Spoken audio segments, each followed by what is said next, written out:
Good morning, everybody. My name is Lee Friedman. I'm an economist and a professor in the Goldman School, and it's my privilege to serve as the moderator for this morning's Wildavsky Forum panel discussion. Last evening, we heard an exciting address by our distinguished guest, Professor and President Emeritus Larry Summers of Harvard University, entitled Economic Possibilities for Our Children. And this morning, we're going to hear reactions to this address by three distinguished colleagues, each bringing distinctive perspectives to bear. I'm going to introduce them briefly and then turn the floor over to them. But before I go further, let me please remind you, if you have cell phones, please turn them off. Thank you. Speaking first today will be Robert Stern, Emeritus Professor of Economics and Public Policy from the University of Michigan's Ford School of Public Policy and a visiting professor at GSPP. Bob is an expert in international trade and international finance. He's developed computer-based models to analyze the effects of policies like multilateral trade agreements, regional trading agreements, and labor standards. I'm eager to hear Bob's thoughts on any aspect of what Larry was talking about last night, but particularly things like changes in the international division of labor, among other things. Speaking second will be Dean of the School of Information, Analee Saxenian. Anno is a professor in both the ICE School and in the Department of City and Regional Planning. And she holds a doctorate in political science from MIT, as well as a master's in city and regional planning. She's the author of a book entitled The New Argonauts, Regional Advantage in a Global Economy. And it explains how Silicon Valley engineers managed to transfer their technology entrepreneurship to locations around the globe that are far from established skill centers, and how this is part of a profound transformation of the global economy. And I'm certainly eager to hear among her reactions how the lessons from the type of changes she has studied bear on the analysis offered to us by Professor Summers last night. Speaking third will be economist and associate professor of public policy, Jesse Rothstein. Like Professor Summers, Jesse has also served in the Obama administration. He served as chief economist of the US Department of Labor, and before that as a senior economist on the President's Council of Economic Advisors. Before that, he taught public economics and econometrics at Princeton University. Within public economics, his research generally focuses on the labor market and education policy. I'm eager to hear his reactions to the ideas of Professor Summers, particularly about low SAT scores, and any other aspect of that. Please join with me in welcoming this morning the panelists and thanking them for their participation in today's event.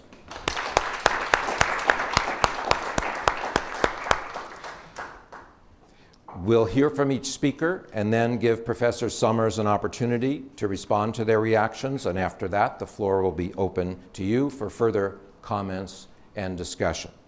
Bob. Okay, thank you very much. What I'd like to do this morning is to talk about a number of the issues that Larry raised in his talk last night. I didn't have the benefit of seeing an advanced text, so what I have done is to put together some notes that I think will reinforce many of the issues and points that were raised last evening. So I've entitled my remarks, U.S. Human Capital, Technology, and Changing Comparative Advantage. When we look at comparative advantage, that slide change? When we look at comparative advantage, we can put it in the context of the kinds of trade modeling that have been done over the years. The earliest effort to try to deal with comparative advantage was in the framework of the so-called Ricardian model, where countries differed according to their technological capabilities that were then reflected in differences in labor productivity that provided the basis for differences in comparative costs and therefore international trade and the gains from trade. Later on, beginning in the 1920s, with the development of the Heckscher-Ohlin model by two Swedish economists, the focus shifted to trying to understand the basis for comparative advantage in terms of the endowments of factors of production. So countries then could differ according to whether or not they were relatively abundant or scarce in labor and capital and related kinds of factors of production. Then later on, with the development of the so-called new trade theory that came about beginning especially in the 1980s, there was an additional factor that was introduced in the sense of having economies of scale and product differentiation that would also provide the basis for differences in comparative advantage.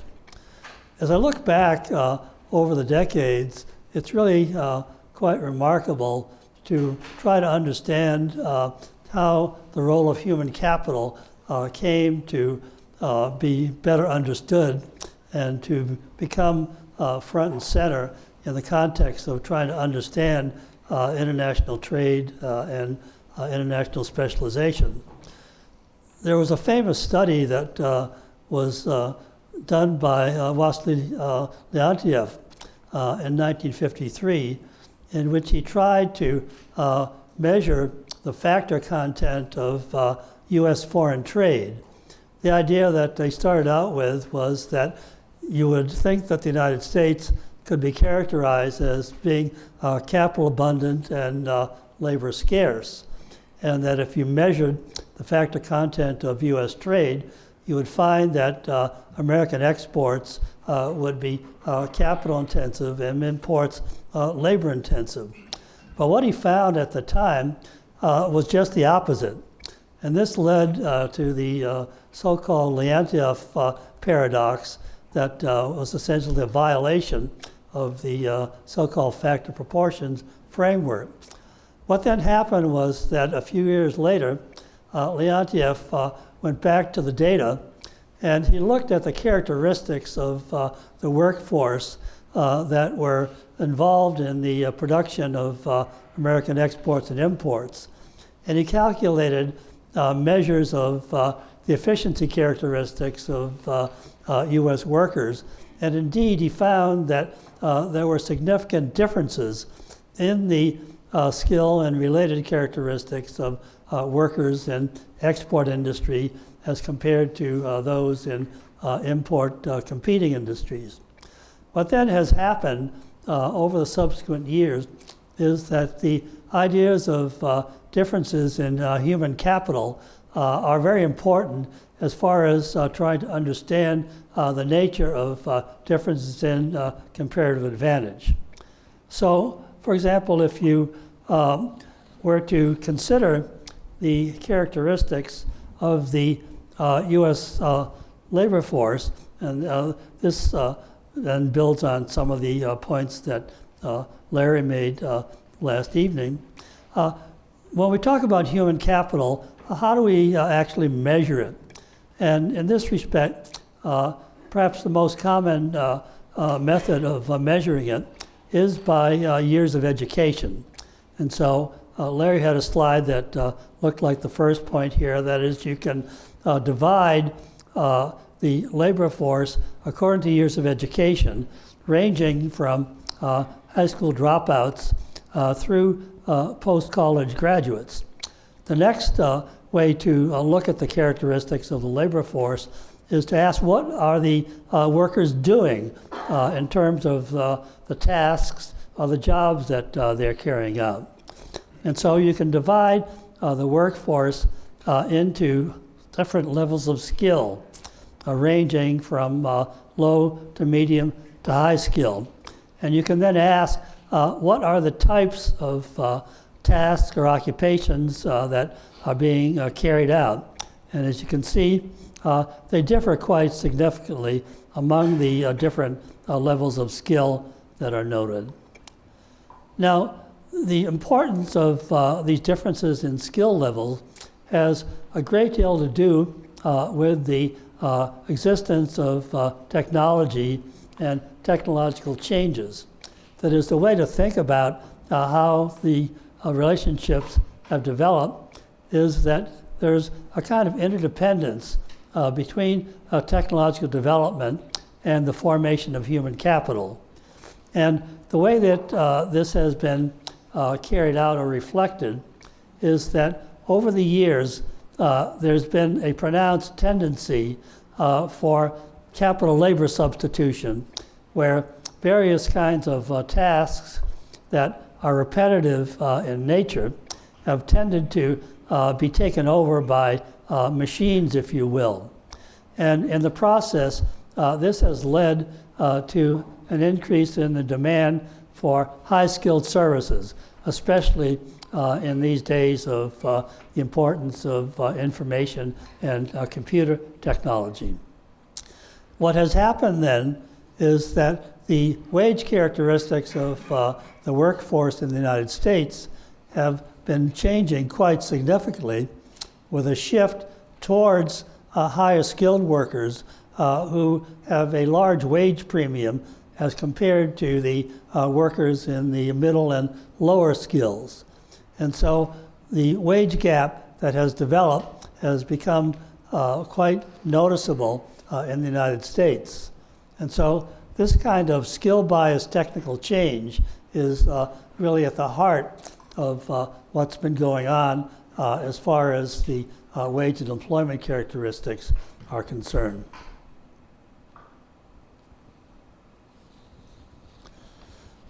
To shift now to look at the issues of trade and foreign direct investment and how they play on the relationships involved, you can think of the nature of international trade, exports and imports, being carried out at arm's length, so to speak, where the companies that are engaging in trade engage in a kind of contractual relationship by buying and selling goods to one another. But at the same time, what has become increasingly important is the role of multinational corporations that are engaged in trade.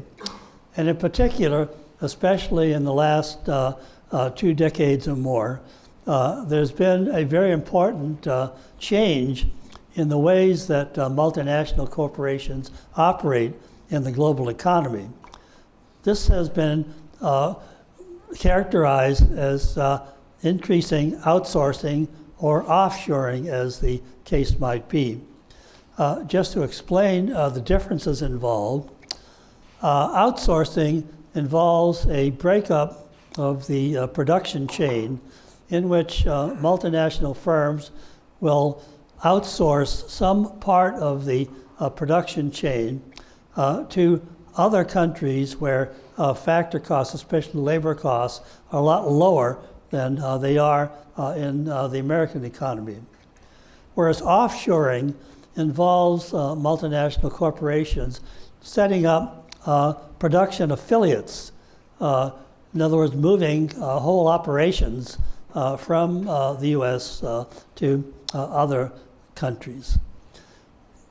The studies that have been done of outsourcing and offshoring have shown that it makes a difference as to the kinds of activities involved.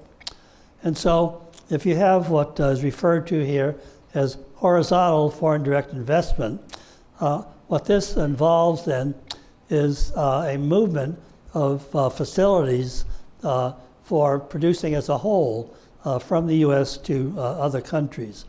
And as facilities are moved then, this may have the effect of reducing the demand, especially for low-end middle-skilled workers to the extent that they are affected by the type of offshoring transaction that has occurred. By the same token, what's referred to here as vertical foreign direct investment, this more directly involves differences in factor prices.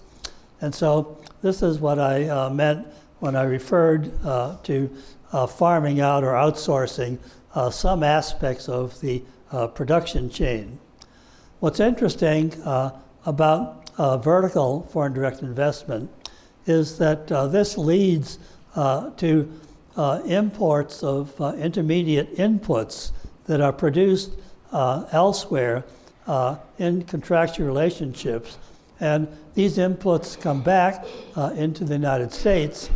And as a result, this will lower input costs, and that may then enable especially the higher skilled workers in the different sectors to work with lower cost inputs and thereby increase the productivity of their operations.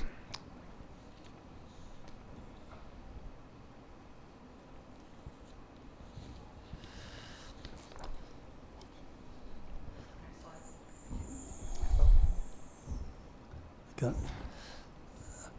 The issue then is how can we understand the decline in U.S. manufacturing employment and the wage characteristics of the workforce. Studies have been done of the effects of trade and the effects of immigration, and generally what's been found is that most of the shifts that have occurred are due primarily not to trade effects or to the effects of immigration, but rather to the widespread substitution of labor and capital. That is, the idea is that many of the repetitive tasks that are being done can now be done more effectively by machines, so you don't need the workers involved. And what has happened then is that this has led to rather serious inequalities in the wage and employment characteristics of the labor force, especially to the detriment of low or medium skilled workers. The effects are more pronounced, especially when low or medium skilled workers actually change sectors or switch occupations. That is, if they move out of manufacturing into services, then the effects are much more detrimental to them. Let me now move and conclude finally with talking about the policy implications of what I've been discussing. One of the last questions that Larry dealt with last night was the relationship between China and the United States. And one can argue that some significant parts of the pressures that the U.S. economy and workers have been feeling is related especially to U.S. trade with China, where you get this kind of factor substitution, where many parts of the American production chain have been outsourced to China and to other low-cost producing countries. And the question then is if this is going to persist. And one can argue that it's very likely that there will be continuing pressures on the U.S. economy coming from the further development of China and other emerging market economies. I would point out, however, that it may well be that as China and other countries continue to develop and grow, that they will have larger markets for the kinds of goods and services that the U.S. economy would be capable of producing. The final points then involve what sorts of policies should be adopted by the United States and other major trading countries. And what it comes down to is trying to make a very difficult choice between what can be called growth or equity. That is, it's possible to have policies that will focus on the development of technological change and innovation. And if this is done, this could provide benefits, but the benefits would flow primarily to the high-skilled workers who have the human capital and capabilities of carrying out the new kinds of products that are being developed. However, if one is interested in issues of fairness and the distribution of income, it's, I think, very important not only to focus on growth, but to provide measures that will improve the educational opportunities and training, especially for low and medium skilled workers. And many of these workers are going to be involved not in manufacturing so much as in a variety of service-related activities. The final point that I'd like to make has to do with the nature of the International Division of Labor and the growth of trade. That is, to go beyond, say, looking only at China and the US, but to look at the global trading system as a whole.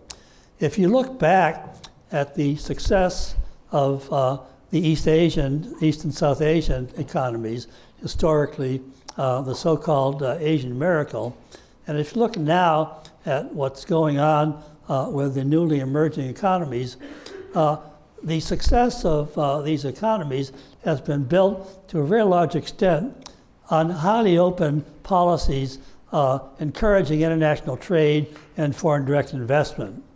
And so what's important then is that in the future, in order to take advantage of changing comparative advantage and to provide the basis for the fruitful exchange of agricultural products, raw materials, manufactured goods, and services, it's important to have highly open trade and regulatory policies in order to have countries be able to trade effectively and to achieve the gains from trade.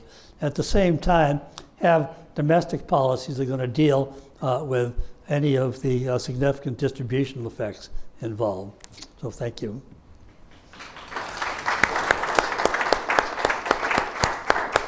Thank you, Bob.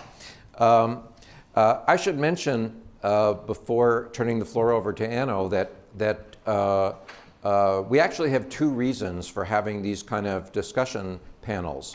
One of the reasons is the obvious one, because it's really interesting material and we want to think about it some more, and that's what we do at universities. But the second reason is that almost all of our Wildavsky speakers take their lecture and they turn it into a small book. And we like to try to help make that book be as good and profound as it possibly can. And that's one of the reasons why we like to give our speaker ideas, either being critical of things that he has said, or of thinking of things that he didn't say but might want to say, and things that just make it easier to turn what's already a profoundly important talk into something that might be a profoundly important little book. And I wanted to just put in my 2 cents worth just to Larry to let him know that I think what he said last night was extremely important, and I hope that what we're saying right now will be helpful to him if he goes on to the next step in that. Now let's hear from Anno. Thank you so much, Lee. It's a pleasure to be here at GSPP. I don't get over to this end of campus enough, and I want to invite all of you that have never been in South Hall to come up our way sometime and check out the School of Information. I also want to issue one disclaimer. I'm the only non-economist in this conversation, so give me credit for that. Dr. Summers presented, I think, some of the most salient and I think some of the most distressing trends in the US economy in this current era. He talked about high unemployment especially among males, especially among African American males, obviously heavily concentrated in people who have high school educations or less. And he talked about the well-known and really distressing increase in inequality levels, really levels of inequality that have been unknown since the 20s, with the top 1% getting about 20% of the earned income in the country. I think we all need to be concerned about these issues. I want to just, he also suggested that these are long-term structural trends that are linked to technological change. He also gave a footnote to trade, but technology, I think, was sort of the main causal story last night. And I want to suggest today that on the one hand, I think he attributed too much causal power to the technology. And at the same time, he may have actually underestimated the sweep of change that we will eventually see associated with the new technologies that he raised last night. So let me just say that I think things like the dramatic increase in income inequality or the very high proportion of our federal spending that's devoted to healthcare is actually distinctive in the Western economies. And this, if you put this in a comparative context, you see that you might come up with alternative explanations. For example, institutional variables such as tax policy or our education systems or our lack of training or the way that we've organized our healthcare system that could be used to explain these sort of dreadful outcomes. I think if you can look at Scandinavian countries, for example, and see that even though they've absorbed the same technologies, the extent of income inequality is still much less. Or other parts of the world that have organized their healthcare systems differently that have managed to keep their costs much lower. So I don't think I'm going to get an argument for him that there are institutional differences, but I want to just say, take the causal pressure off of technology in this story. Because I think that, as both Professor Stern and Summers have said, policy can be used to mitigate many of these problems.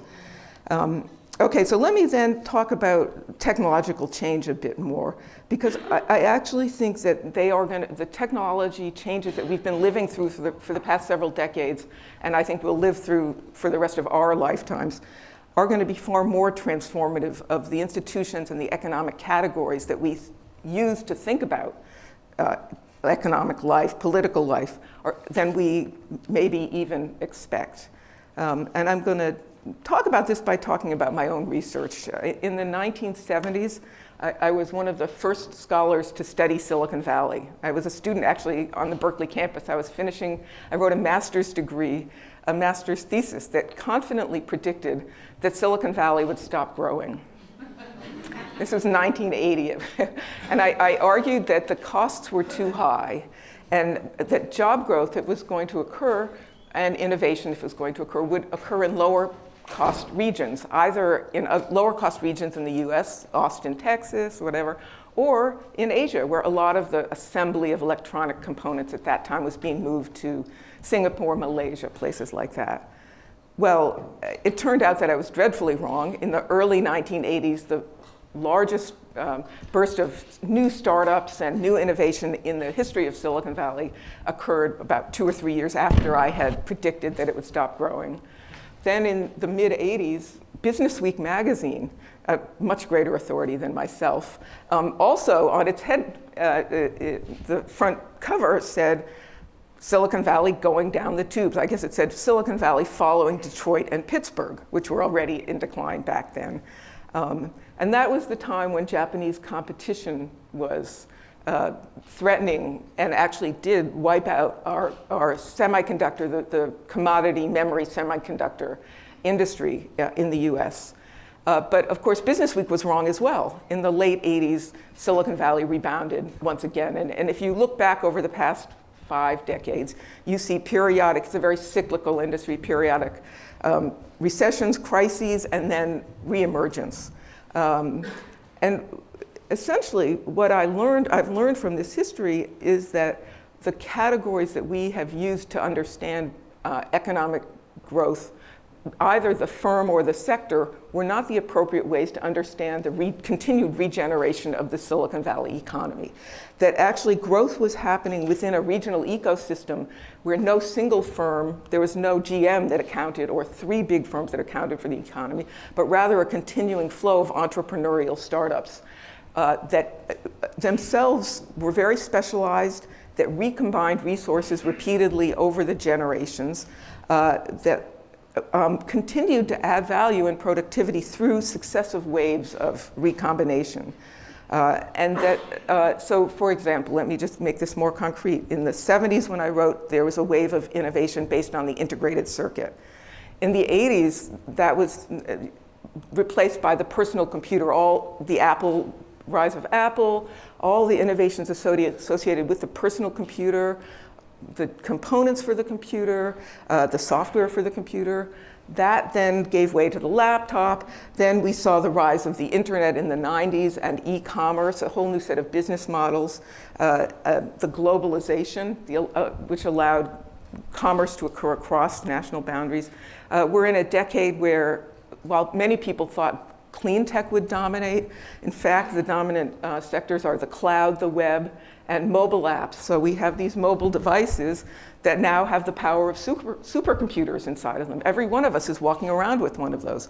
This is a radically new set of possibilities being created for us and being absorbed around the world, in Africa, at the same time almost that it's being absorbed in the West. So the boundaries between what used to be separate sectors are becoming indistinct. The capacity to recombine different skills and different capabilities to generate new, innovative applications is becoming much more important. So for example, today, web applications are simply taking things like browsers, search engines, social networking things, and recombining them, recombining programming languages, standards, software tools in new ways. I think if you think about the Silicon Valley economy, you can only think about a regional ecosystem. You can't think about any single firm. There's not an Apple, a Hewlett-Packard, or even a single industry that actually characterizes that economy today. It's the nature of the ecosystem, the way that it supports new startups and lots of experimentation. Of course, lots of failure too. If I had had an hour, I would show you all the graphs of all the waves of new startups and failures. There's continuous, thousands of new firms started every year, thousands fail. Out of that, and none of us can predict, even the most foresighted venture capitalists, the smartest of them, do not know what will be the next wave. So this is a very different economic structure. Sectors, firms are less important than the ways that these things are recombining. So what does this mean? The categories that we even think about for the economy. The corporation used to be something that was vertically integrated, hierarchical, did long-term planning, had internal job ladders, often was very autarkic and secretive internally. If you think about General Motors, that's the classic model of the old corporation. Of course, that's broken down completely, as have the corporate R&D labs that we used to associate with that model. AT&T's Bell Labs. Innovation now happens within these recombining systems. So the category of the corporation is being broken down. And this, of course, led to what Professor Stern referred to when he talked about the multinational becoming global. Again, I would argue that even the multinational itself is breaking down as you see the rise of these new entrepreneurial ecosystems in China, in India, in Taiwan, in Israel, that those themselves are not single firms being relocated around the globe anymore. They are ecosystems that are themselves very generative of new technologies and new capabilities. We've seen, therefore, the change in the corporation. The sector, I think, is broken down. What used to be an industrial sector, we could say with great confidence, the auto industry or the telecommunications industry or the publishing industry, the media industry, those are being broken down. Careers are changing. Everybody who is facing the labor market today knows that what used to be a job, a lifetime career, is now completely open up for grabs. People work periodically, people work part-time. Women take part-time jobs so they can also work out of the home.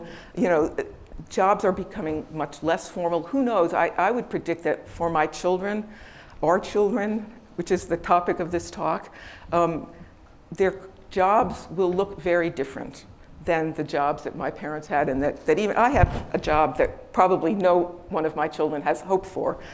Life security, I mean, job security. This is, you know, one of the dwindling. So jobs are changing. Structures of careers are changing.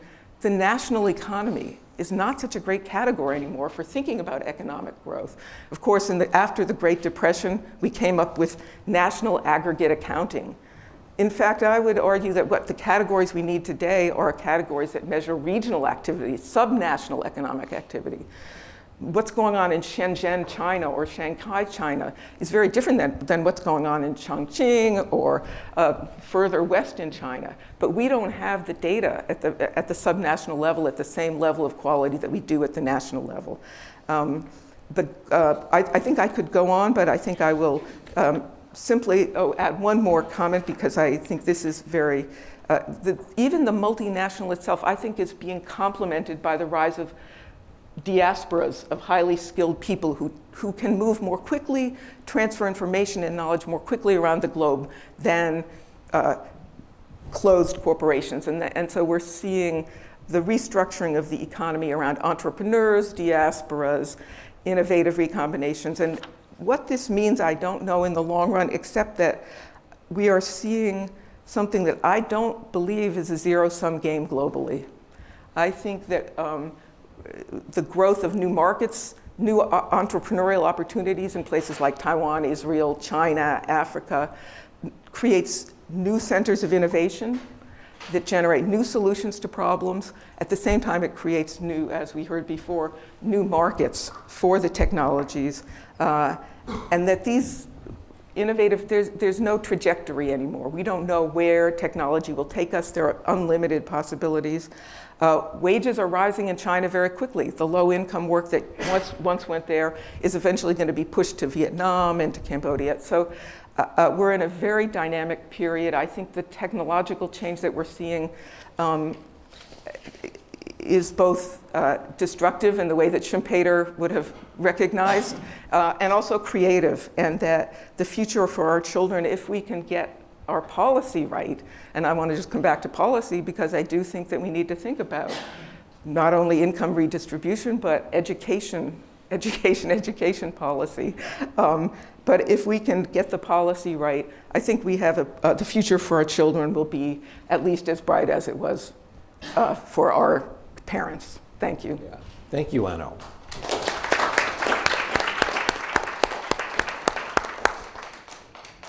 And next we'll hear from Jesse.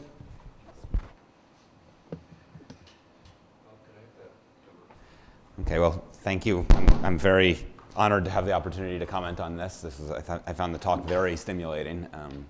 I wish I'd had a few months to engage with the arguments. I had a few hours, and so there's some of these thoughts are not as well formed as they might be. I got a preview of them a couple of years ago. I know we were having conversations along similar lines, but I wasn't quite sure where they were going, and now I have a better sense.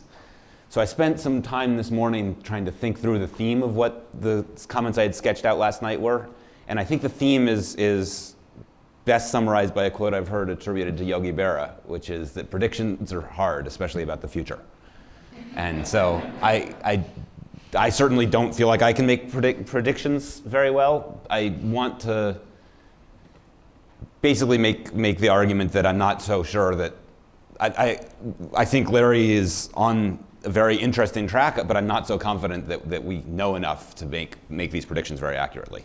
So let me start with the first thought I had, which is that I'm not sure that whether this is a talk about economic possibilities for our children or for our great-great-great-grandchildren. There's a category of arguments that we in the social sciences like to make where we look at the current trend and we forecast it forward and we say this can't possibly go on forever, therefore it will stop. And there's always a temptation to say, therefore it must stop soon. And I think of this as in some ways the Malthusian intellectual problem, that population growth can't continue forever with finite resources, therefore it must stop. And then he wanted to argue, therefore we're going to starve in 100 years. And I don't know that that was true. It didn't turn out to be true, although it's very hard to see what was wrong with that argument then. It's very hard to see what's wrong with that argument now. Larry mentioned last night that Keynes in 1930 predicted that within 100 years we would solve the economic problem. It's a plausible prediction. At some point in the future we will become rich enough that we will have no economic problem, unless something happens to change the trends. But it clearly wasn't right in 1930. The Summers prediction that we're coming to the point where we may not be rich enough to solve the economic problem, but we're going to be rich enough that we aren't going to need low-skilled labor anymore, is similar in spirit. If you extrapolate current trends long enough, that's got to be true. Eventually we will have doers that can do everything that a person can do, and probably they'll displace not just low-skilled labor, but most high-skilled labor also. Not everything, but it's not hard to imagine most of the healthcare sector being taken over by doers. If not, maybe not the research end of it, but certainly the delivery end of it. And I think that education, certainly, yes. And the question, of course, is just when is that going to happen? Is that a near-term outcome or a longer-term outcome, and how longer-term is it? And so I think there's a real question in my mind whether we have more reason to think now that we're close to the Summers limit than we did in 1930 to think that we were close to the Keynes limit. And so I pulled up a graph last night. I put together a graph of real GDP series over 60 years. And what this shows is exponential growth, essentially. It looks like we started out poor by any standards that look recognizable by the end of the series. We're many multiple times richer at the end of that 60 years than at the beginning. And the growth rate is accelerating. It looks like we're going to be fabulously wealthy a few years into the future.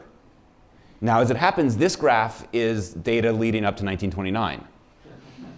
This is if Keynes had access to good enough data, and if he'd been lazy enough to look at the United States rather than the UK, because I don't know how to find UK national income statistics in 15 minutes. But if he'd been lazy enough to look at the United States, this is the sort of data he might have seen. Well, here's the data we look at now. It doesn't look wildly different. What you see in any growth statistics is exponential growth. And exponential growth always looks like you're a few years away from the singularity. At any point in an exponential series, it's indistinguishable from any other point. It always looks like in a few years we're going to be fabulously wealthier than we could have imagined a few years ago. And so that's true, and at some point we do hit the singularity. But I don't know how we would ever know that this time it's different. That this time we really are close to the singularity. Another way of thinking about that is to think of the examples of disruptive innovation, the technological growth. I think a lot of people who think about us being close to the singularity think, technological progress has gotten so amazing, so fast, that it's going to change our lives and they'll be unrecognizable a few years in the future. I think that's true, but I think that's always been true. And it's only ex post that it looks like past innovations weren't nearly so impressive. So Larry mentioned the example of the self-driving car that Google's putting together. I think that's fabulous. I can't wait to buy one. I can't wait to have access to a doer. But I also think it's not obvious that it's so much more disruptive than the Model T. In the Model T today looks like a pretty terrible car. But when you compare it to what people had before the Model T came around, it's a fabulous innovation.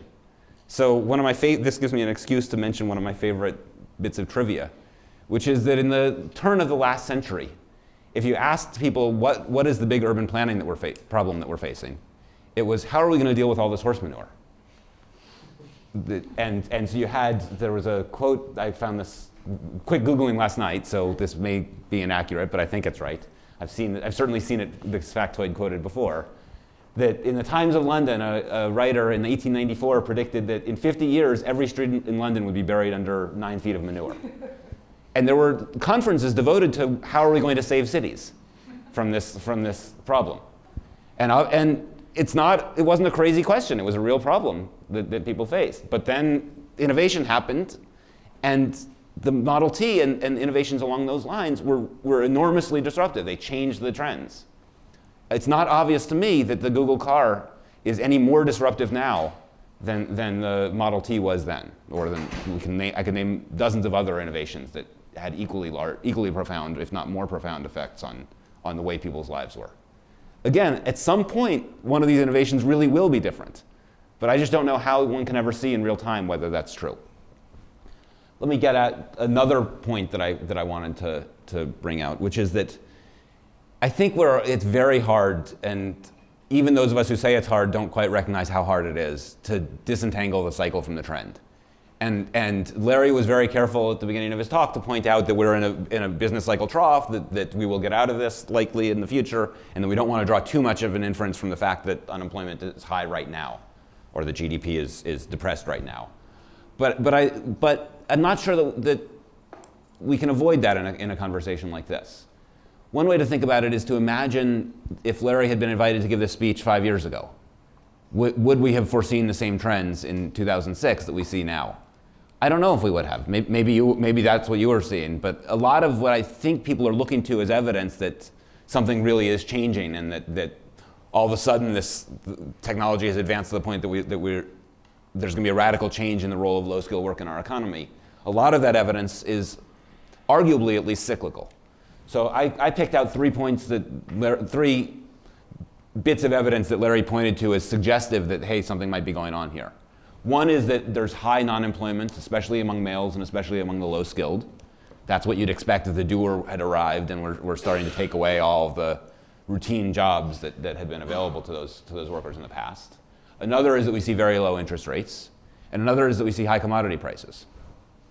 Those are all consistent with the doer hypothesis, but they're also consistent, I apologize, with the hypothesis that we're just in a deep recession right now. A deep recession means there's no demand for male labor. It's always the case that low-skilled labor gets hit harder by recessions than high-skilled labor. The unemployment rate for low-skilled workers is more cyclical, and the unemployment rate for low-skilled male industries is more cyclical than that for female industries. It's also not surprising that if we're in a deep recession that interest rates would be low. And finally, this is even farther outside of anything I know about than anything else I've said. If you think about just the basic economist's model for thinking about commodity prices, which I think of as the Hotelling extraction model, I think that predicts that commodity prices will be high exactly when interest rates are low. That as interest rates approach zero, commodity prices will rise a lot. And so I have no idea whether that's an explanation, but I think it's at least consistent with the idea that what's going on is we're seeing the cycle and not the trend. Let me just point to one other bit of evidence that makes me think that we're not really at the long run, that this idea that we're at the point where we no longer need low-skilled labor is not right, and that is if you look at occupational projections, which are put out every few years by the Bureau of Labor Statistics, they're not perfect. They certainly can't foresee disruptive technical changes. I'm sure they're still forecasting that we'll need taxi drivers in a few years, and we may not. They thought 20 years ago that we would still need typists, and they turned out to be wrong. They miss disruptive changes. But they're still, I think, the best guess anybody can make right now about what we'll need in the future. If you look at what the fastest growing occupations are, in absolute terms and not in percentage terms, they're all still pretty low-skill routine work. They're different low-skill routine work than what we needed 50 years ago, but we still need low-skill workers to do lots of things. Eventually, those jobs will be replaced by new doers, but I don't know when we can be confident that there won't be a new round of low-skill jobs that we'll need. Now, there is an issue that if you look at which occupations they are that are growing, they tend to be occupations that are held by women. And the low-skill occupations that are held by men are not looking so good. That is an issue that I think we'll have to address, but that's a very different issue than we no longer need low-skill work or the value of low-skill work has changed. It's something cultural about, the solutions you want to be thinking about are cultural solutions about how do we persuade men to take jobs that have traditionally been female. And I think that's an interesting question, it's worth exploring, but it's a different question. So I come back to my theme that predictions are hard. I certainly don't feel like I can make predictions, and it's very easy to throw stones at any prediction because most predictions about the future, especially about the long run future, are going to be wrong. But I do want to kind of sound a note of caution about how confident we can be about extrapolating exponential trends very far into the future.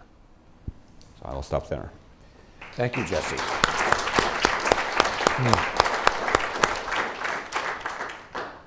Now we'll give Professor Summers a chance to respond to some of these comments, and then after that we'll open up the floor to your comments and your questions. Let me thank the three discussants for their very thoughtful comments. Note that their achievement is all the greater because in the great tradition of professor procrastinators, they were first exposed to the content of my remarks when I delivered them last night, for which I apologize and express my appreciation to them for the thoughtfulness and the constructive spirit in which their comments were offered. Let me do 4 things if I could.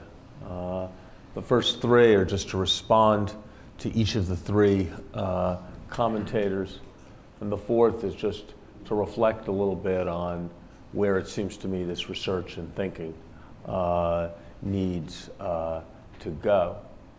As I tried to emphasize last night, in the spirit in which Keynes wrote his essay about our grandchildren, I think it is constructive to provide targets at which people can shoot so as to refine thinking in this area. And if I have stimulated thought, I will have served my purpose in giving an essay like this. I appreciated Robert Stern's discussion of trade theory and the role of trade theory in thinking about these questions. It's my judgment, as I expressed last night, that probably the technological changes that are applying everywhere are more important in understanding these patterns than issues related to trade. The best evidence for that proposition that I think I noted last night is that while the data are very, very sketchy and there is no very recent data that I've been able to locate, it appears that between the mid-90s and the latter part of the last decade, manufacturing employment in China fell. China surely did as well as anyone could conceivably hope to do in gaining market share, in becoming more competitive. And if their manufacturing employment fell, it surely has to do with the fact that you can produce a lot more manufacturing output with a lot fewer people. So I don't think trade is at the center of this. 4 aspects came to mind as I listened to Bob's exposition. The first is that traditional trade theory, it seems to me, could easily be extended, and Bob is someone who would have the tools to know how to do it. I'm not sure I'm capable of doing it myself, to cover what seems to me to be the realistic case, which is that in today's world, anyone in this room can call their stockbroker and own stock in a British company, a French company, a Chinese company, a Singaporean company, anywhere. So it is the case that the labor in America is owned by America. The capital in America is owned by citizens of the world, and that will increasingly be the case. The traditional welfare propositions of trade theory all refer to a world in which domestic factors of production have incomes that accrue to domestic residents whose domestic interest is being maximized. That is not the world we live in, and it would be useful to understand how the traditional propositions of trade theory would need to be modified once one recognized that. Second, the top 1% of the population gets 20% of the income, and that has increased by a factor of 2 over the last generation, meaning that if a trend continued, it would be 40% in another generation. I don't think the models that Bob spoke to, which are the canonical models of trade theory, speak well to the pulling away of the top 1%, much less to the pulling away of the top 10th of 1% from the rest of the top 1%. The top 1% is not substantially more educated than the next 10%. They have some set of ability to extract resources in remarkable ways. Perhaps it reflects their entrepreneurial ability. Perhaps it reflects something else. But I think to reckon with the phenomena we are dealing with, the set of phenomena associated with superstars, needs very much to be grappled with. And while I very much see the value of the frameworks that Bob spoke in terms of, I think they deal inadequately with phenomena related to the top 1%. I suspect that much of Anna's stuff is in one way tied up with this phenomena. If you have a Steve Jobs, there are just a lot of people who are going to find it good to be near Steve Jobs. Some of them will be working for Steve Jobs. Some of them will be complimenting Steve Jobs. Some of them will be early rippers off of Steve Jobs' ideas.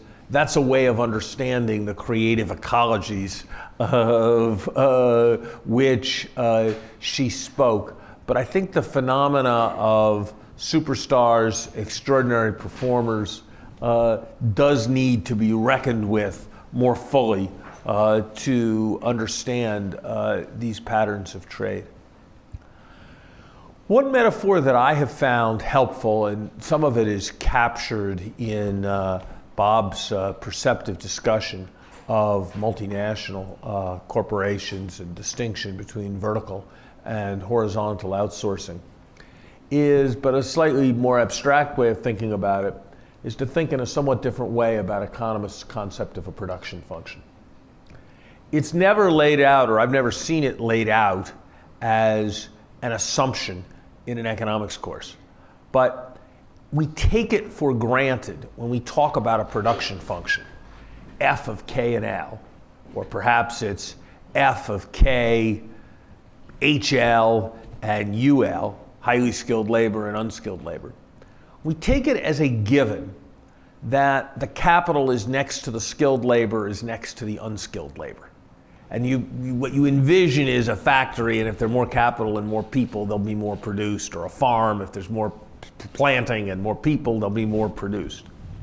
But imagine that you change that production function metaphor to envision that that used to be the case, and that now, because of technology, capital in one place, or highly skilled labor in one place, can be combined with unskilled labor in another place.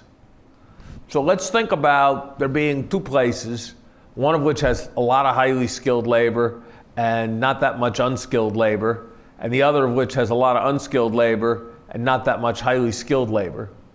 And let's imagine that all of a sudden it becomes possible to produce at a distance, to combine the highly skilled labor in one place with the unskilled labor in another place. Well, what will happen?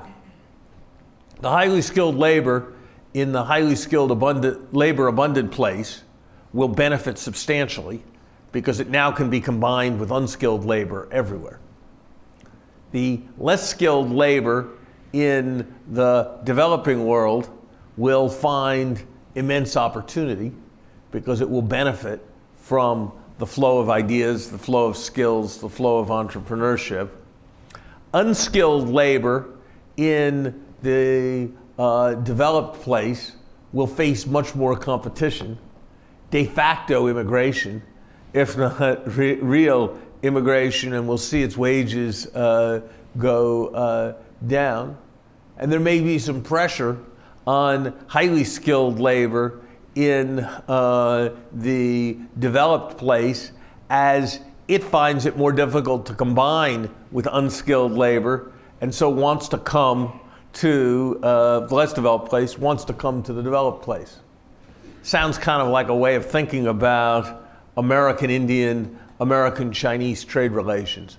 So I think this notion of joint production at a distance captures a lot of what technology is bringing.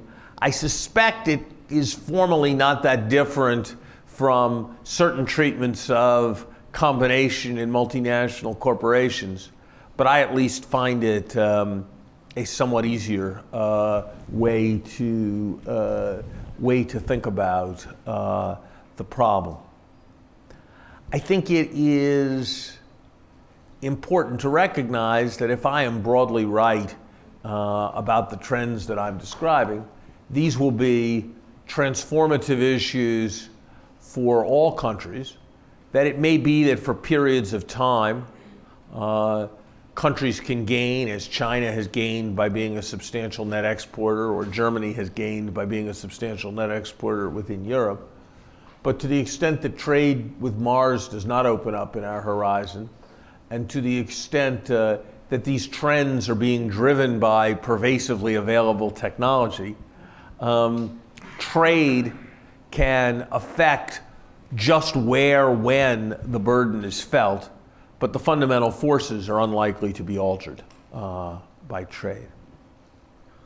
I enjoyed Analee Saxenian's comments, as I've enjoyed over the years following her work, emphasizing the importance of regional economies and giving flesh and substance to what economists in a rather desiccated way call external economies, describing how that happens and what the ways in which that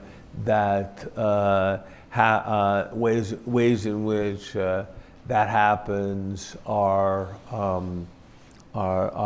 right. I didn't find myself with much to disagree with in what she said. She quickly referenced at the beginning the Scandinavian observation that somehow they live in the same world. They live in the same world that we do, and somehow have much less inequality, and that is a reflection of institutions. I think there's something to that. A darker view of the phenomena she described would take the form of observing that all great Swedish athletes are no longer residents of Sweden. And so if you have two places, if you have a place with high tax rates and substantial mobility, you are likely to observe that it is relative, that it remains an egalitarian paradise, but that is a mixed virtue. I don't think that's the whole way to understand the Scandinavian experience, or even most of it. There is an effect, which is a deeper question, which is if you subtract from people's income money that they're going to give to charity, you will find that the US income distribution is substantially more egalitarian.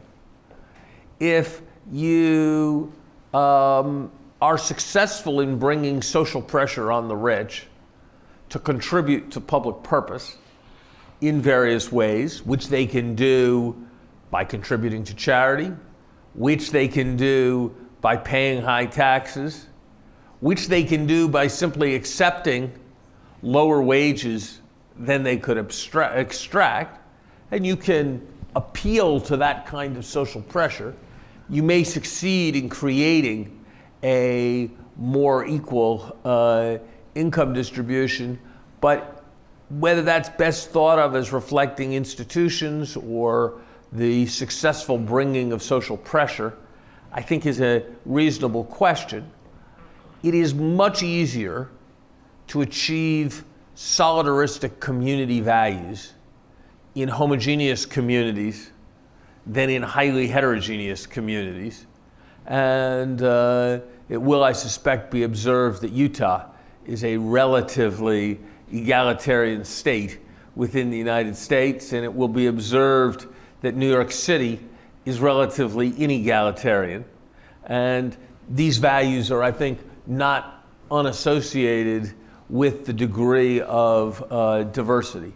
So I agree with the point that Scandinavia receives less attention from social scientists commenting on the inevitabilities of America than it should. Singapore also receives less such attention, all of which stand out for their homogeneity, by the way.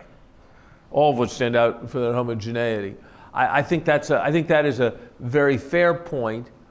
I would not want to give up the point that the fact that one observes some difference around institutional arrangements, some of which may be malleable, doesn't make it worth studying the long-run evolutions that are being forced by technological developments.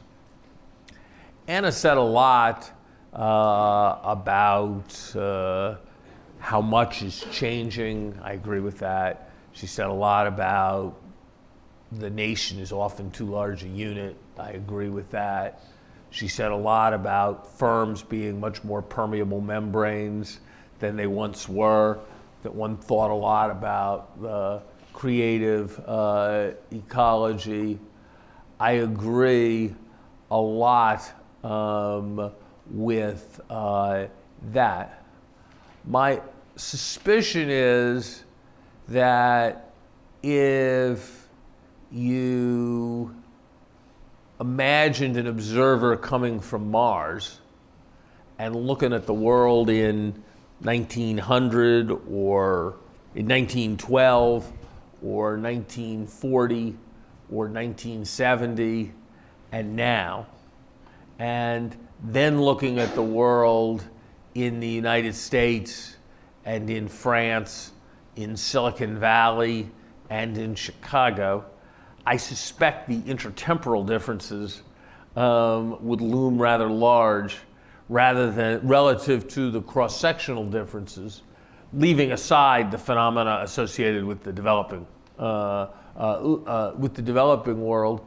And so I come back to my emphasis on long-run trends, but I absolutely agree that it is unfortunate that a field that used to be one of the fields you studied in graduate school or could study in graduate school, which is comparative economic systems, is essentially a field that no longer exists. It sort of no longer exists because there's not that much to study in Cuba and North Korea. But it ought to be reconstituted as comparative capitalisms, looking at different models of capitalism. And while that was not my talk today, last night, I agree very much with Anna on the value of that enterprise. Jesse's surely right that prediction is very difficult. And I noted that Keynes had batted .333 and that I thought it unlikely that I would bat higher than he did. I'm not sure I agree with much else of what he said. His point is obviously logically right, that it can be inevitable that a series will asymptote, and the asymptote can be very, very far away from where you are. That's a logical truth. The correct way to read the Malthus history is actually slightly different, I think, from the way he reads it. It's, I think, been fairly well established by economic historians that if you look at the 4 millennia of human experience prior to the time Malthus wrote, Malthus's theory was actually a very good one. That when conditions got better, people procreated more, and then conditions got worse, and so living standards stayed at the edge of subsistence. And so Malthus's error was actually the failure to recognize a singularity that had taken place, and it was his bad luck to fail to recognize a singularity that led him to mispredict, rather than his naive assumption of a singularity that led him to mispredict. It's not unlike, albeit I would suggest on a slightly smaller scale, Analee Saxenian's 1980 error of extrapolating the fact that Santa Clara, California wasn't a especially wealthy place to assume that the minor efflorescences of wealth that had taken place recently were an epiphenomena rather than the beginning of a singularity. So I don't think the errors in the world take dominantly the form of excessively asserting singularities. I think they take the form of being insufficiently attentive to them when they're coming. And it was in that spirit that I presented my remarks.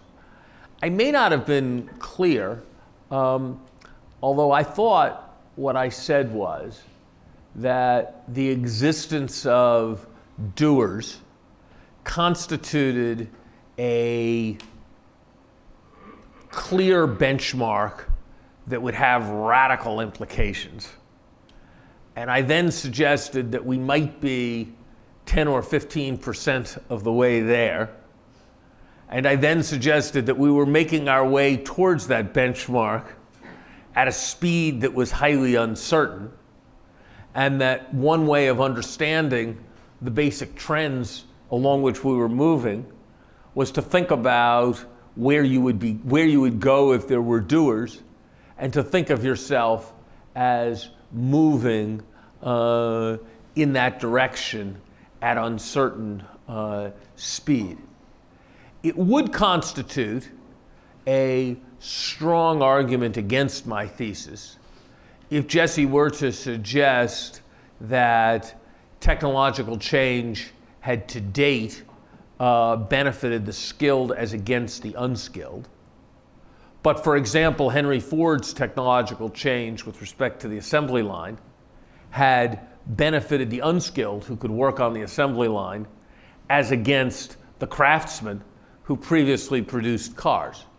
And so if one was prepared to argue that there was nothing ineluctable about technical change benefiting the skilled, that after all the technological change had brought the spell checker along and therefore enabled the dyslexic to become secretaries, it had brought the scanner along and therefore enabled the innumerate to work behind cash registers, and that those kinds of examples would proliferate in the future, that would constitute an argument that I was wrong. And that the trends that I'm describing weren't accurate. But I think that the suggestion that it will take a long time to get to this point, that the time that it will take to get to this point is highly uncertain, given that we've had these trends for a generation, that they've had powerful effects already, seems to me to not really lead me to want particularly to change my views. In a semantic sense, I don't think I was also much persuaded by the invocation of the BLS projections. The assignment that is given to the BLS is to produce a set of projections as to what a full employment economy will look like with all the people in all the occupations. It is also given data on what their skill distribution is. Since a large fraction of the labor force is projected to be unskilled in 2018, it is a tautology that the BLS will project that a large fraction of them will be in unskilled occupations in 2018. That is an assumption, not a conclusion. What is not projected by the BLS, and is very much the essence of the issue, is what wage will they receive to push them into those occupations, and all of the evidence is that that is trending way downwards. What is not in those projections is what number of them will drop out. Look, in some ways, the motivation, one of the things that led me to think in the directions that I presented last night was one day I had the following minor, for me, epiphany that probably many of you never needed to have because you were never confused. When I went to graduate school, or undergraduate school actually, at MIT in the 1970s, there had been this debate about whether automation was going to take away all the jobs.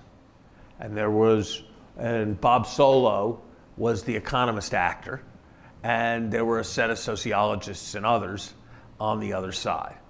And we at MIT were basically taught that Bob Solow was a hero, that the sociologists were kind of idiots, and that Bob Solow had pointed out the obvious, which is that we were all getting more productive, that as we were all getting more productive, the fact that we were able to produce more meant we were able to afford more, and therefore there'd be plenty of demand. There'd sort of almost by tautology have to be jobs for everybody because the economy cleared, and it was just a big failure of imagination that was the same as the failure of the imagination of the Luddites that led the sociologists to say the foolish things they were saying. And that was basically what I learned, and that was basically what I believed. And I heard myself at some dinner party expositing all of this with great force, confidence, and conviction. And it occurred to me that, well, that was one way of thinking about it, but another way of thinking about it was that the wages of men with high school degrees had fallen over 25 years, and that far more of them had decided not to work given the opportunities open to them than had taken place before. And what actually was it that the sociologists were predicting would happen if they had put themselves in at all an economic framework? What they were predicting was that the demand curve would shift well to the left, that would lead to a slide along the supply curve, which would manifest itself in less working and lower employment. And look, what had happened was more or less what they predicted. And so their failure to use the language of demand and supply should not blind us to the fact that basically the direction of their prediction was right. And so I don't think that the construction of BLS projections proves much of anything. It is a potentially enormously important issue whether one is confusing cycle and trend. That's something that in the different context of hysteresis effects in which cycle becomes trend, the question of what's cycle versus what's trend has long been a preoccupation of mine. I think I was pretty careful, though, to think about it the right way. The way in which I thought about high male unemployment rates was to do a regression of the male non-employment rate on a trend line and the cyclical indicator, and to look at what the trend line was. And that trend line showed, if anything, acceleration even after controlling for the effects of the cycle. I don't have the slide to show right now, but it would demonstrate that you can see that trend line through 2007 before the downturn began.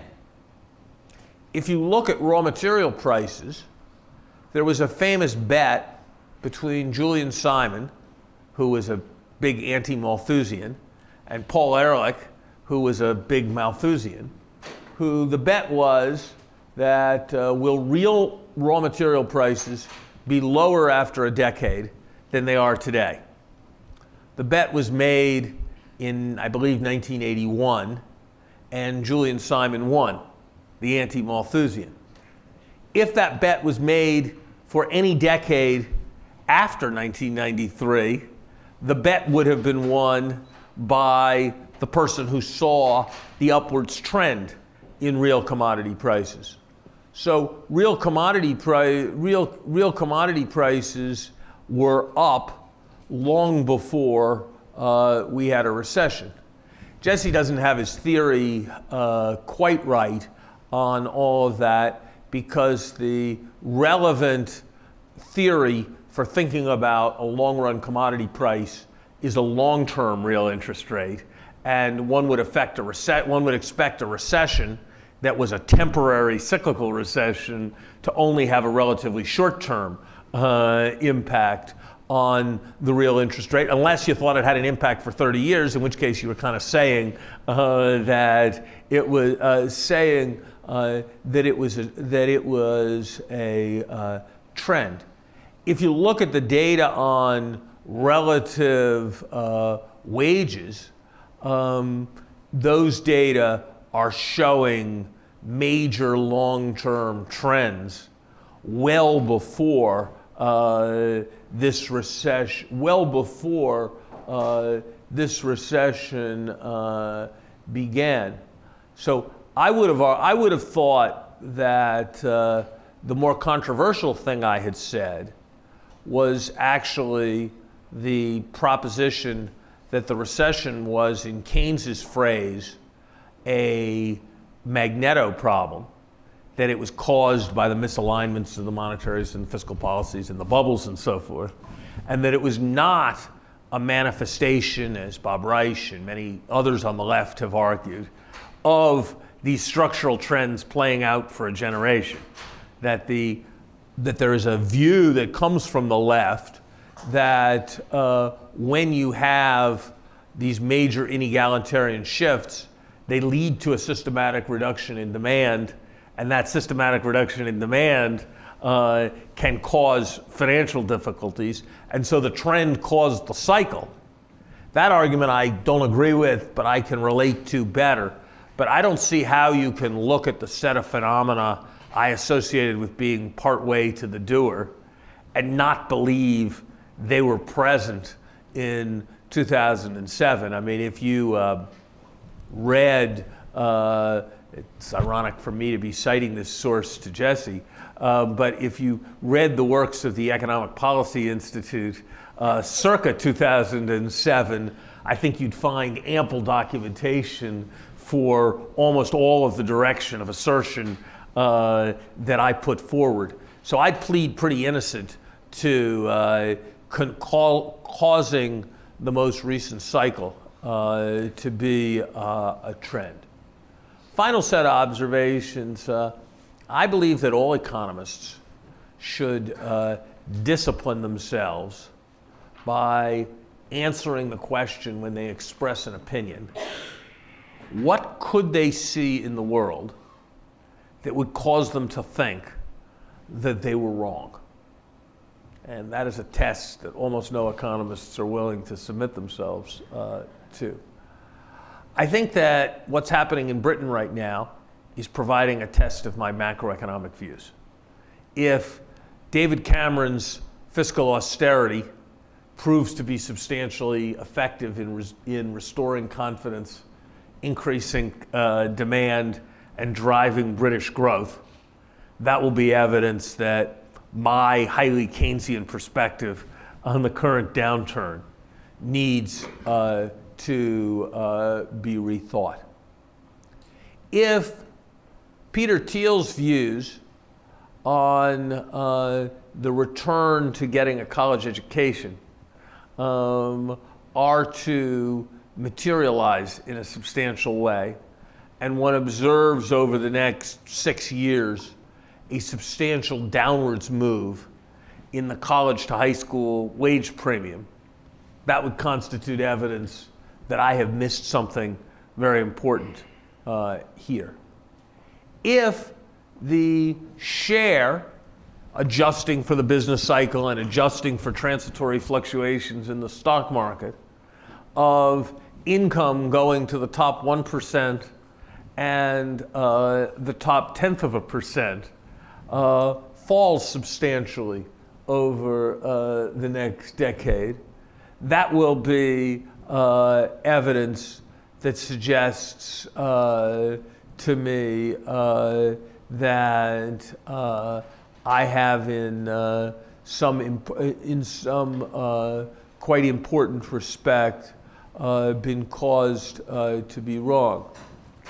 If a set of innovations are developed that cause the relative price of human services like education and health to decline relative to prices relative to other prices in the next 10 to 20 years.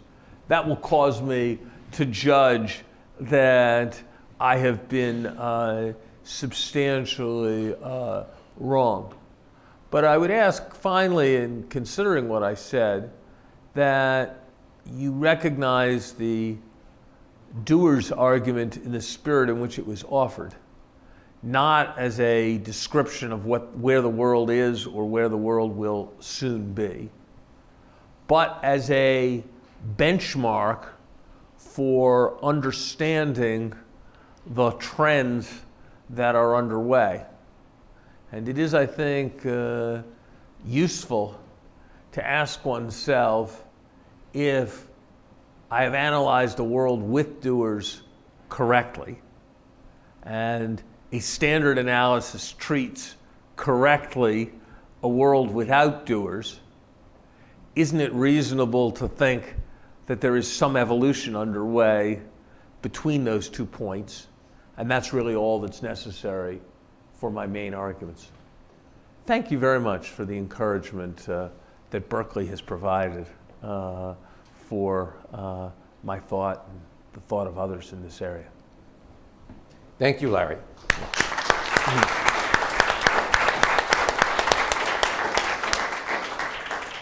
We're now going to open up the floor to your questions. If you can direct it to a specific person or direct it to the panel in general, up to you.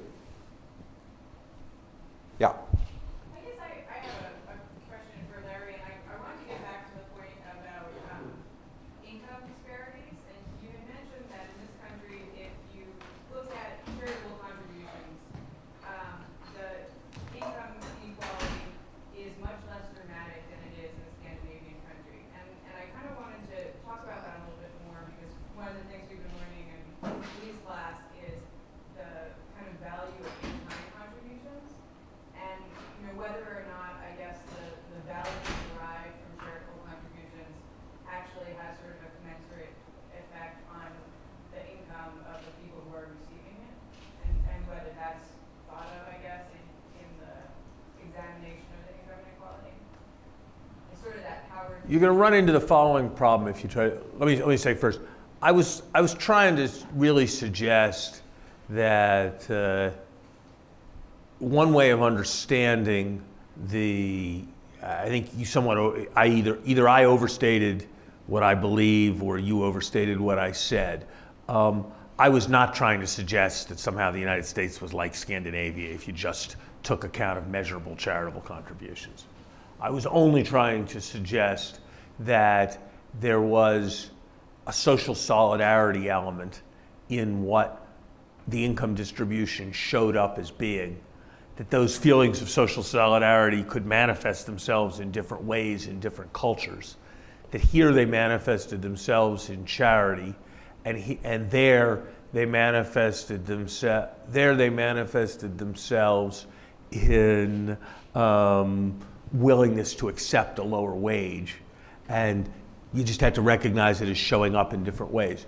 You raise a very interesting question when you ask about in-kind contributions.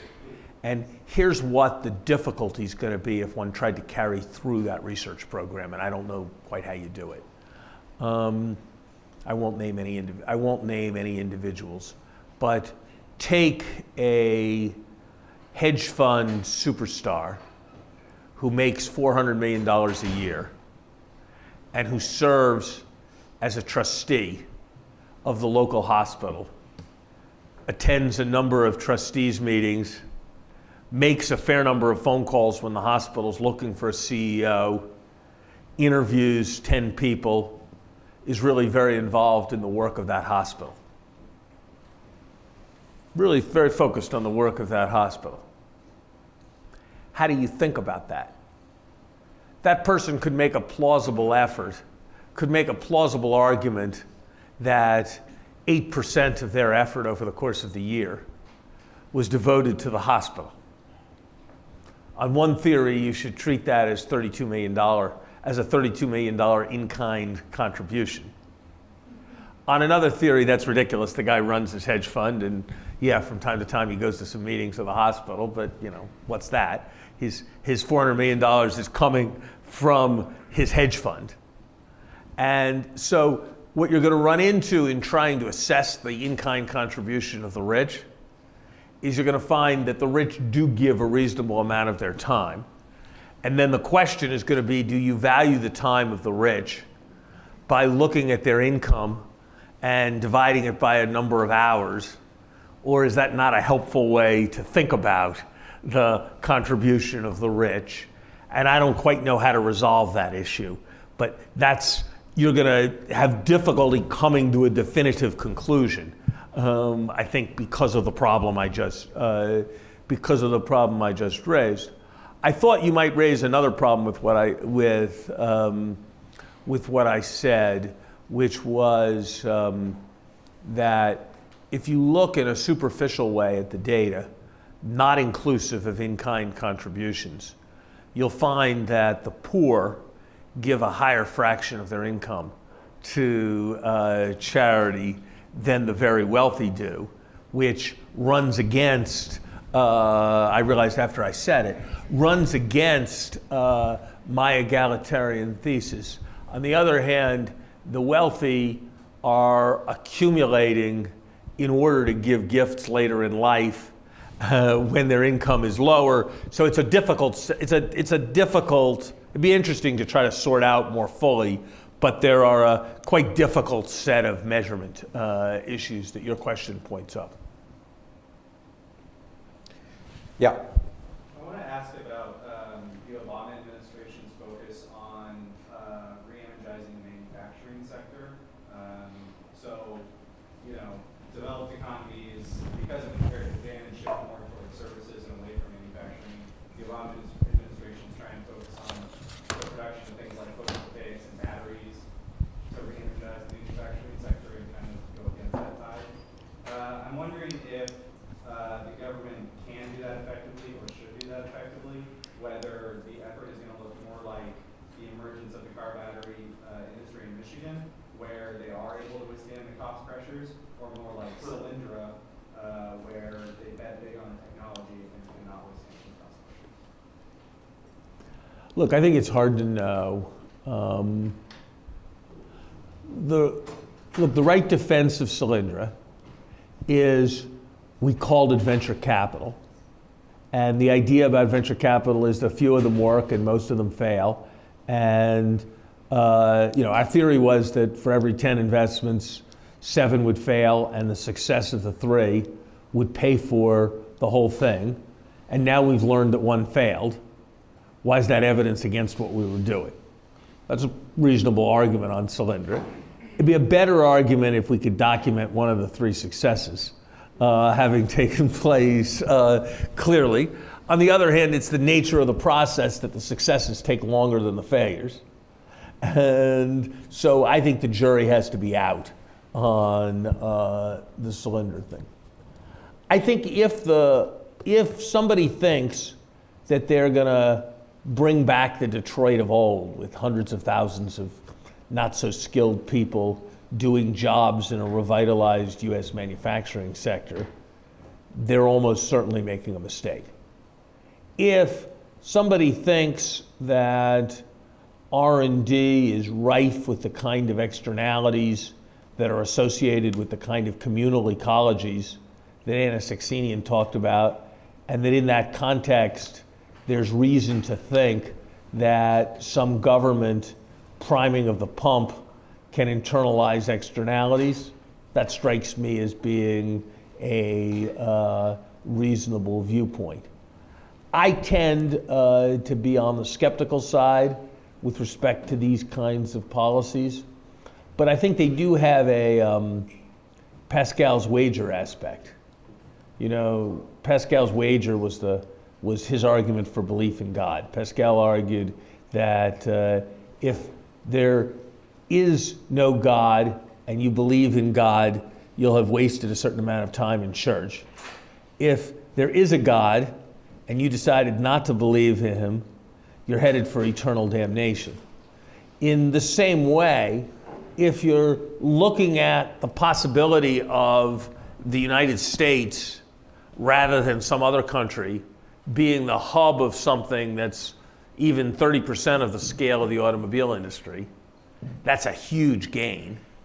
And if you lose the money and you lose it, you've lost what are not really in the scheme of the federal budget, very large amounts of money. And so you can make the argument in those directions for these programs. I think we are, as a country, insufficiently disciplined in our approach to these type of activities, and we may be inherently insufficiently disciplined, given that they are not going to be scientifically designed, but are going to be designed in response to political pressures. And given what I think is probably the most underappreciated truth about the political economy of microeconomic policy, which is that it is always almost impossible to find people with detailed sectoral knowledge and genuine objectivity. So to take examples outside the sphere you mentioned, why would anybody know a lot about nuclear reactors? Unless, as a professor who did consulting, as an engineer who worked commercially, as a student looking forward to a future career, they plan to be involved with nuclear power. Why would anybody know anything about derivatives clearing? I mean, derivatives clearing is not philosophy, right? I mean, you wouldn't study derivatives clearing for its own sake. So why would anyone be an expert in derivatives clearing without either retrospectively or prospectively having some financial connection with derivatives? And so so one always assumes, and it's sort of the premise of the textbook model where you maximize the social welfare function, that government can act objectively and wisely and with detachment. And yet, if you think about almost any specific sectoral area, it's very difficult to imagine acting with both detachment and wisdom.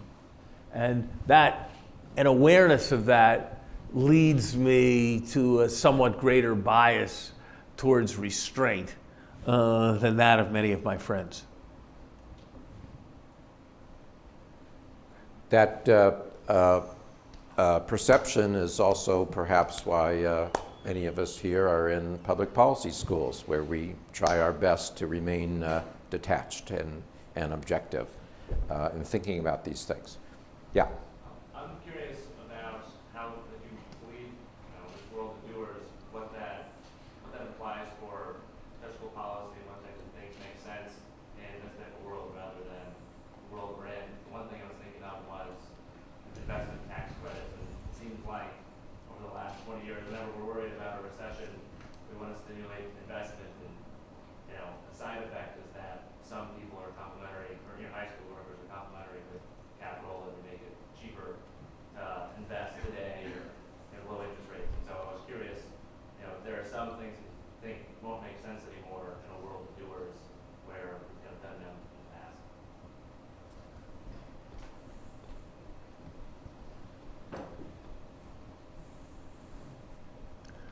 My first and second reaction is sort of Paul Samuelson's neoclassical synthesis, that basically you ought to use macroeconomic policies to equate demand and supply, and then you ought to do rational things about distribution and economic efficiency, internalizing the externalities, and you ought to keep the spheres separate. And the long-term trends towards doers that I described is rich with implications for what sort of structural policies you should have, but not with much implication for what you should do about stimulating aggregate demand. I'd say that's the largest part of the answer. I think I'd get pretty nervous if you started saying we should resist capital labor substitution. on the grounds that it's labor substitution and that will make people be unemployed. That just feels a distressingly Luddite sort of view. I think that if you ask yourself what the form of countercyclical fiscal policy should be, I think that I'm probably more sympathetic than I would have been a few years ago to the idea that if there are tasks that when done normally are highly capital intensive, and there are tasks that when done normally are more labor intensive, and a significant part of the current problem is unemployment, that one should target more labor intensive areas. But I'm a little confused because I'm slightly spooked by a Milton Friedman story. Milton Friedman was taken to see, I think it was in Israel, a highway project that was being done countercyclically. And there were a lot of people digging with shovels. And he said, how come they're not using bulldozers? It would be kind of more efficient. And he was told that, well, we wanted the project to be labor intensive. And he responded instantaneously as only he could, well, then why don't you give them all teaspoons? And, instead of shovels. And I sort of processed the force. I sort of processed the force of that point, and am left uneasy with maximizing labor intensity, but somewhat without an entirely clear theory of how to draw a line that I would want to defend with great conviction. Yeah. You said last night, very understandably, that talking about how to solve the kinds of project is a subject for a different talk. But I wanted to follow up on what you touched on briefly, which is the need for progressive taxation that doesn't cause excessive market distortions to deal with some of these problems. And given that you're projecting much higher unemployment of very high needs of low-skilled workers, I'm wondering sort of how much room you see for taxation to provide a social safety net and education and other needs, and what some of those sources we might be able to look into might be. Yeah, well, you sort of caught me out. I mean, calling for progressive taxation without distortion is a little bit like calling for diet without hunger. Hunger or cravings. The objective is laudable, and the reality and the reality more problematic. Look, I think we in the United States right now have a fair amount of low-hanging fruit in the form of stuff that would make the tax code both more progressive and more efficient. If you look at the largest sources of foreign corporate profits reported by the US corporations, Ireland, the Cayman Islands, a set of places that we don't think of as major centers of economic activity. Presumably taxing that activity more heavily would both promote the rational allocation of capital and raise revenue. It is difficult to see why the rational allocation of capital is promoted by rather special sets of exemptions that enable some who are very fortunate in the private equity industry to establish $50 million IRAs for their benefit. So there are a set of things that can be gone after that where it can be argued you are both increasing progressivity and increasing equity. Those fall into the base broadening areas. It needs to be remembered, and it is often forgotten, that if you are permitted to deduct something, if I am a business and I operate my business and I maximize my profits, and then the government says that it is going to take 25% of my profits. If you think about the maximization problem I face, you put a 1 minus t in front of everything, and the first order conditions, for those of you who've studied this, are the same, and therefore the choices are the same. And so there's a bit of a willful failure to recognize that a taxation on profits is not inherently distortionary in the way that is sometimes suggested. So I think the answers lie significantly in base broadening and profits taxation. It needs to be recalled that the American economy actually did function in the 1950s when the top tax rate was 90%. It did function in the 60s when the top tax rate was 70%. It did function in the first 5 years of Ronald Reagan's administration when the top tax rate was 50%. I actually think raising top tax rates to any of those levels would, in today's world, be a mistake. But when the argument is made that you can't raise tax rates because instead people will do X, there are two actual conclusions from that. One is you shouldn't raise tax rates, and the other is that you should raise tax rates on X too, so they don't have that incentive. And a little more thinking of the second sort, it seems to me, will need to be present over time. But I want to say, let me say one other thing. I think there is a rhetorical question, which is on the other side of this, which does cause one to need to choose one's language with some care. If there existed 60 Steve Jobs clones doing various things, would America be a better place or a worse place? I think it's relatively clear that America would be a better place. Would the Gini coefficient be higher or lower? The Gini coefficient would be higher.